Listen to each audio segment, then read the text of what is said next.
Hi everybody, Bill Combe here, and this week we're coming to you from Boulder Creek Ranch in Hesperia, and what a beautiful place. Something that I didn't even know existed, but we're going to be down here talking to the gentleman on my left, Jim Hasty, who is the owner of the ranch, and we'll also be talking to Jeremy Whelan, who is a bull rider and is going to have a bull riding school here at the ranch. Well, we've got a pretty nice day today. Nice, yeah, it's real nice. We got a lot of work going on. Sorry for the background noise if you hear it. Yeah, that's no problem. We have heard it. You're getting a bunch of dirt in the arenas to level them out. Yes, we need to have, we don't want any rocks or as little dust as possible. So I brought in a bunch of really nice topsoil, clean field dirt, so that we can have a soft spot for the people to land and have a place for the horses to not have to step on rocks. Yeah, I would imagine once you get up, try to tell them that was a soft spot that they landed. Yeah, I don't think they agree with me. Yeah. Okay, Jim, you have you been in the Victor Valley all your life? I moved up here in '78 with my wife and kids. We started out here. We found a house for $39,000 instead of paying $70,000 down the hill. So I worked at the railroad at the time in San Bernardino and moved up here and started to get a start for ourselves. Okay, and I understand you were with you founded Showcase Realty. Yes, along the way. Yeah, I got laid off from the railroad. It was the hard times in the '70s. And so I got laid off from the railroad and got into real estate, and it was rough the first couple of years, and then we started figuring out ways to make things happen, and we were very successful at it. So we went forward and did fairly well. Okay, how long have you had 105 acres, let me say, for Boulder Creek Ranch? When did you make that acquisition? I made that acquisition in 2002, I believe. Yeah, 2002. I was diagnosed with a type of cancer called multiple myeloma in 2004, or I would have it a lot farther along. And then went through my chemo and barely survived it after quite a long, extensive treatments. And so after I got out of that, I had some grandkids, and I decided I was going to build something for them that they can remember their grandpa by. Yeah, well, I'm sure that I'm sure that changed your life completely. Oh, big time, yeah, sure. Very much so. Makes you look at things a whole lot differently. Okay, well, let's talk about this ranch. I guess you've just been working on it for 3 years now. Correct, yes. And when you bought this property, you told us it was trees and dirt.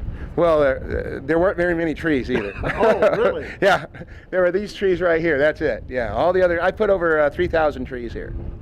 Yeah, and ran water line to them, and put in 9 miles of 3-rail fencing, and moved just put a pasture in and a lake, and it's nice. Okay, so the grandkids obviously love this place. I'm sure that they do. Sure. But we open it up to all the kids. Kids come for field trips, and they come for school activities. It's a lot of fun. Okay, go ahead. What are your long-term plans for it? Well, I'd like to have a place where Norco, there's a lot of people displaced from the equestrian world in Norco because a lot of the ranches in Norco sold out to developers in the last 10 years. And so as I noticed that, and of course my industry, real estate, kind of took a turn for the worst, if you will. And so I thought, well, there's a need for something in Southern California that offers all the different things the equestrian people are looking for. As well as a social world for the equestrian people, and I think we've lost a lot of that along the way. So I wanted something where we have a barrel racing arena, Gymkhana arena. We also have a rough stock arena that doubles as reining and sorting or cutting. And then we also have a roping arena that can double and triple as whatever on the western side here. And then on the English side, we have dressage, hunter jumper, and we're getting ready to do cross country. So we have all those, and we have plenty of parking for rigs, and we have water hookup, and we'll have a dump tank here real soon. And we have a cowboy country club where we can have dances, and Just something to bring back the simpler world, the simpler life, and at the same time have the equestrian folks enjoy themselves. What a great idea, because the Victor Valley, as you well know, was a place that started because of that. I mean, it was a big equestrian area. Big time, yeah. Val Shearer started Wranglers in 1954, actually, over there off of Lime Street Park, and he was most of the folks here, all of our history goes back to the equestrian world. And, as the development has come, as it has to all of Southern California, we've kind of, that's kind of been misplaced. A lot of the equestrian people are like, hey, they go down to Irwindale, I believe it is, city of industry, and most the trails are concrete when they try to do events and stuff, which is fine with them, but I just wanted something that was real natural and the real reason that most people moved up here. Yeah, well, it's a great idea, and it's really taking shape, and I'm glad I discovered it. Yeah. It's really nice. But that's the equestrian side, and then there's another part of the ranch also that's just absolutely gorgeous. Yeah, I put a lake in, and then I have a little amphitheater for a little big band and jazz, and it seats about 1,200. And it's like a Hollywood Bowl. It's got a stage.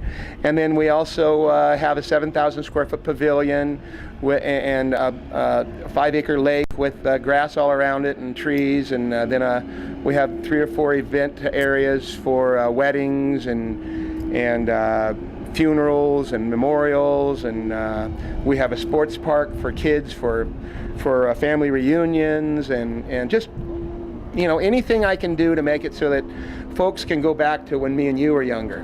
I don't know, I'm 57, so I'm probably older than you, but thanks a lot. Yeah. I still got that salesman stuff, But I just the kids can come here, they can have a family picnic and a family birthday party, and they can go to the sports park, and they have the sports park for the whole day, and they don't have to worry about the drugs and the gangs and the pedophiles and that kind of thing. And it's just something that I think we need. We need to be able to go and have fun with the families again without having to worry about all that stuff.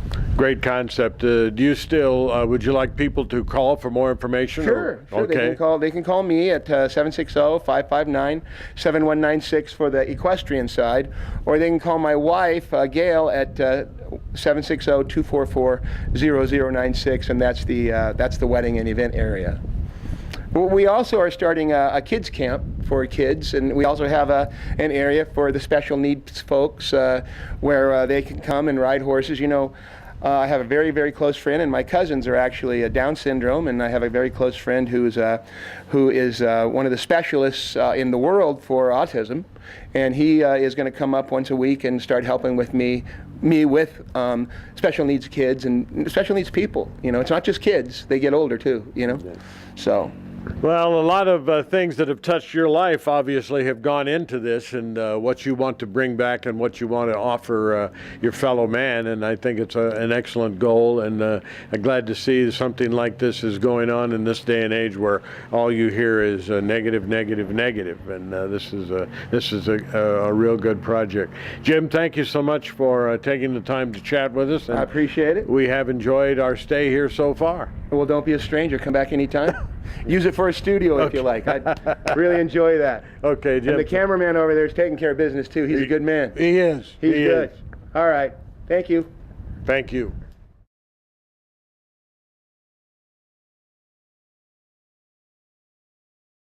All right, we are now in what is going to be the bull riding arena for the bull riding school here at the Boulder Creek Ranch in Hesperia.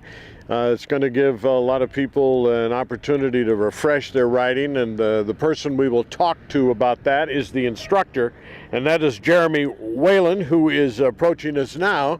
Jeremy, welcome to the program. Thanks, Bill. Okay, before we get to the bull riding school that you're going to have here, tell us a little bit about your career and how you got interested in getting on the back of one of them 2,500-pound bulls. Sure, that's not a problem.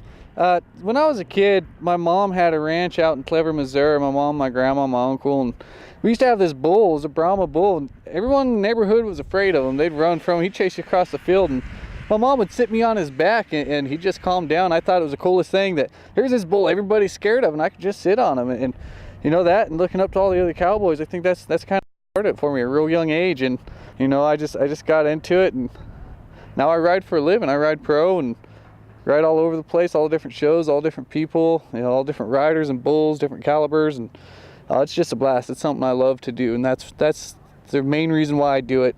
You can ask any bull rider why they ride bulls, and about the only thing they're going to be able to answer you is, well, it's because it's who I am. Mm-hmm. Okay, you don't just all of a sudden say, well, I'm going to be a pro bull rider and I'm a pro now. Doesn't work like that, does it? Oh no, you got to get on a lot of head of cattle. You got to ride a lot of bulls. You got to be able to show that you can make a living off of it. Once you start making money, you can show that it can be a profession for you. Then you can be a professional bull rider. But just because you can make a living riding bulls doesn't make you pro. You got to be able to and be willing to go out on tour, be able to go on the circuit, get out in front of the camera, the fans. You got to be able to ride all the different bulls. You got to be willing to get on the hardest ones out there, because you don't get to pick your bull. They just kind of come out, and you get on bulls that people are afraid of. You know, buck people off all the time. Maybe some that no one's even been able to ride, and you got a cowboy up. You know, you hunker down on that bull and you try and ride, and I think that's the spirit of the pro riders, is you go all over and you ride the bulls that no one thinks you can ride, and you climb to the top, and you want to be world champ, and that's part of what you do when you ride pro. You gotta start out at the practice pen. You gotta get the skills down, because there's a lot of skills into riding bulls. You can't just hop on want to be pro. You got to build your way there. Okay, so you're saying when you're out on the circuit, you're looking for those hard to ride bulls. Oh, absolutely. If there's a bull that people can't ride, or has a high buck off percentage, bucks off cowboys a lot, and you cover them, you're probably going to get the highest score there, or at least a good one. You're going to get in the money. And each individual rodeo goes off a point system for the rounds in the rodeo. But your season career stats goes off of money earned, money won, and so you get on them rank bulls, what we call them, rank tough, you know, hard to ride, and that's when you get the money. That's when you get up there in the stats, and that's how you climb to the top, be world champ, maybe make it to the national finals rodeo in Las Vegas, a chance at $1 million in the world championship, or even the Dodge National Circuit Finals rodeo for the Sierra Circuit, Southern California. It's down here in Norco, and you know, you got to get on them tough bulls. You got to ride a lot of them to get there. I was going to ask you about the circuit. I imagine there's a lot of them. What circuits have you been a part of, and how have you been doing in your career? Sure. This year I'm riding the Sierra Circuit with the PRCA and the PBR Touring Pro Division. I've also ridden the Mountain State Circuit, the Turquoise Circuit, and the Montana Circuit. And that was last year. I was up in Wyoming for a while, and I rode up there and the Mountain State Circuit and the Montana Circuit. And this year I'm running the Sierra Circuit, and I'm 29th in California right now, and I'm climbing up real quick. I plan on making it to the top this year, and I'll at least definitely be at the Dodge National Circuit Finals Rodeo in Norco, and hopefully the NFR in Vegas. Do a lot of stops. I ride almost every weekend. I'm taking a couple weeks off right now, the end of June, and then I go back on first weekend of July. And I got a rodeo every weekend for about 3 months solid. A lot of riding. Okay, I should mention that Jeremy Whelan obviously is your name, but you go by Scooper on the circuit. So I guess we should call him Scooper from now on. Scooper Whelan. Okay, now Scooper, there is not a whole lot of gear, but there is certainly some essentials that bull riders wear every time they get on the back of one of them babies. Oh yeah. So why don't you go through and I guess start with this. This is very important right here, is it not? Oh, absolutely. This here is the bull rope, and this wraps around the bull, and this is what we tie ourselves to the bull with. And as you can see here, we got bells on it, and the bells kind of give it weight, so that way when you untie, when you come off the bull, it pulls the rope back off of it. But what we'll do is we'll drop our bells down beside the bull, and we'll use a metal hook, and we'll grab our bells from underneath the bull on the side. We'll pull it back up around the bull, and the tail will go through it and then come back up, and we'll pull it tight, and it tightens up around the bull. And when we do that, we put our hand inside this handle here. I'm right-handed, so it goes through like this. And when we pull it tight, the handle comes down tight on your hand, and then I'll kind of take a wrap just like this. And that's part of what keeps us on the bulls. We're actually wrapped on and tied on, and you can't ride a bull without being actually tied on. So it definitely does a lot when you're riding bulls, the right kind of handle, the right kind of rope, but you can't ride a bull without one. Okay, and you wrap that around your hand good and tight, so that is the only thing that's holding you on the back of that bull, that right hand. And you can't touch the bull with the left hand while you're riding, is that correct? That's correct. I can't touch the bull at all with my free hand or myself, or I'll be disqualified. Now me, I'm not one to give up. If I touch a bull early in the ride, I'll still ride him out just to say that I could. But the trick is to try not to. And another essential thing that we use to hold on is we use spurs. And if you'll notice on spurs, like with horse spurs, there's a wheel at the back. That's called a rowel. Well, on a horse, they spin. On a bull riding rowel, they're locked solid, so they don't spin, maybe about 1/4 of an inch of play. And you hold on with your feet. The spurs on our feet will angle in towards the bull. And we use that to hold on. We put our toes out, dig our heels in, and that way we don't just have to hold on with our hand that's tied down to the bull with the rope.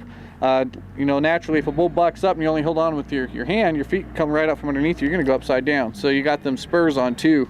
And but the rope's definitely the most essential bit of gear for actually riding the bull. It seems to me that I've seen a couple of riders go upside down even though they were holding on with their feet. Oh yeah, oh yeah, and it does happen. And the reason why that happens isn't necessarily just from the spurs. I mean, your spurs help you hold on, but when you come down, when a bull's bucking down, you want to be up on your rope. When the bull jumps up, you want to try and push yourself up over your rope and be in front of your rope, over the bull's shoulders and up towards his head. That way when he bucks back down onto his front legs, you're right there on your rope. Because if you're back from your rope, his back end's coming up. And it's going to be like you're launching something on a teeter-totter and you just slam that end down, you're sitting on this side, you're going to fly off. And you're going to go end over end no matter how strong your legs are. Because that bull weighs 2,000 pounds and it's all muscle. And so you got to, there's a technique to it. You got to be able to stay up on your rope. And the spurs just kind of help you keep your feet down in that pocket, like kind of the armpits of the bull, right behind the front legs there. And that's what keeps you from going up and over. Okay, and this is the vest. What is this made out of? This particular vest here is made out of caldera. It's like a high tensile nylon, and inside are some pads, and it doesn't protect you completely from getting hurt or from getting gored. What it does do is it spreads the impact out, kind of like a bulletproof vest, so it's not concentrated in one area. You figure a bull weighs as much as a car does. Okay, so if a hoof this big comes down in one area, it's going to do some damage. It's going to shatter some bones or something. So we wear this vest and it spreads it out, and you'll get more bruises, maybe a small break if the accident's bad enough, but try and prevent that, and that's what the vest does. Of course, got my sticker here from Coca-Cola, one of my main sponsors, Team Coca-Cola Bull Ride and Night Transportation, and I try and do good for them. But this here's a caldera vest. It's all Velcro.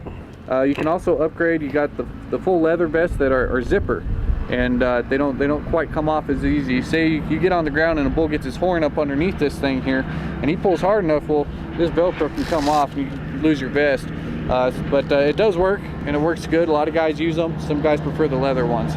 This one seems to do good for me. Okay, and the one piece you have down here is this a requirement? No, it's not. In fact, they just started using this not too long ago, and a lot of guys use it because you end up with a lot of injuries on your head and face. And you know, when they first came out, I used to make fun of guys that wore them. I used to say, you know it's dangerous getting on the back of a bull. If you're worried about getting hurt, don't get on a bull. But you know, now I'm glad I have one. I do use one. This is my first season using one, and even wearing this, I rode up at Stonyford, and I got slammed hard enough after my ride into the ground by the bull. Wearing my helmet, I had a concussion so bad I was puking for about 4 hours solid. So earlier in your career, you had an injury though that may have helped you. The guard on it. Absolutely, I smashed my face on the top of the bull's head, and it did some pretty good damage. And if I had had this, it definitely would have saved me a lot of money and a lot of pain. And it can easily kill you if you come down on the top of a bull's head and you hit your face. It could absolutely kill you, and this will keep you from doing that. It happened to me, and it could have very well killed me. Okay, now you've heard a lot about Jeremy Scooper Whelan and his pro rodeo career that is rising quite rapidly, as well, not as we speak because he's talking to us right now, but it has been going quite well in recent times. So we're going to take a small little break here, and then we're going to come right back and we're going to talk to him about his idea of a bull riding school, and it's almost to come to fruition. So stay with us. It is a beautiful day in Hesperia as we continue our very pleasant visit here at the Boulder Creek Ranch, and we're standing now in the middle of what is going to be, when completed, the bull riding arena. And we have been talking for the last few minutes with PRCA bull rider Jeremy Scooper Whelan, who's with us again. And The interesting thing about this is that 3 years ago, as the owner has told you, this was a piece of dirt, 105 acres of nothing. And just a few weeks ago, this was part of that dirt. And Jeremy, almost single-handedly, has built this arena yourself, right? Absolutely. As you can see over here behind us, we got all these red panels that are going to make up the bull pen where the bulls are going to be at. We're going to have our bucking chutes up here. I've had to drag all these red panels out here. I've cut all the posts out of 3-inch well pipe. I've dug the holes and concreted each one in for reinforcement. You got to be able to hold these bulls in, and we're getting it going. But it's a work in progress, and it's a lot of work. Like I said, I've been doing it almost single-handedly. I've had a little bit of help here and there, you know, for the two-man auger, stuff like that. Okay, and then when you get the work done and you get this open, we're having an announcer's booth and spectator. You're going to have places for spectators at all? Oh, absolutely. Over here behind the camera at the other end of the arena, we're going to have some bleachers set up, and that way people can come watch. And as you know, we've got the barrel racing arena, the rough stock arena, which is for the bull riding and the bronc riding. Then over here on the other side of us, off the camera this way, we have the roping arena. And what we're hoping to do is we're going to have bleachers set up for each one, and we'll have like a rodeo setup going on during the weekends, and then at night we have an area we're building a dance floor and bar and kitchen, and we'll have a rodeo dance and all that stuff. And then we'll also have the bull riding school here in this here arena. We'll bring in the bulls. We're also, for the kids, we're going to have miniature bulls instead of steer. That way they actually learn how to ride a bull and the movements and the kicks. Whereas a lot of kids start out on steers, and then they have to relearn how to ride a bull completely when they start on actual bulls because the movements are different. So we're kind of hoping to breed a whole new generation of bull riders from the kids. But we'll teach anybody from kids to adults, from beginners to pros who are just in a slump or want to hone their skills a little bit. Or we'll have bulls for every skill level, and the bulls will be matched up to their skill level as well. Okay, if there's some youngsters out there or someone else who is already a bull rider who wants to be one, do you have a number where they can contact you? And before you answer that, we didn't ask this, but how about women? Oh, absolutely. In fact, I have a friend who's a professional women's bull rider, and you can absolutely come out here and learn how to ride a bull, whether you're male, female, child, adult, novice, pro. We'll teach everybody. We have the safety equipment, we have the gear, whether you need to purchase it from us or an outside source.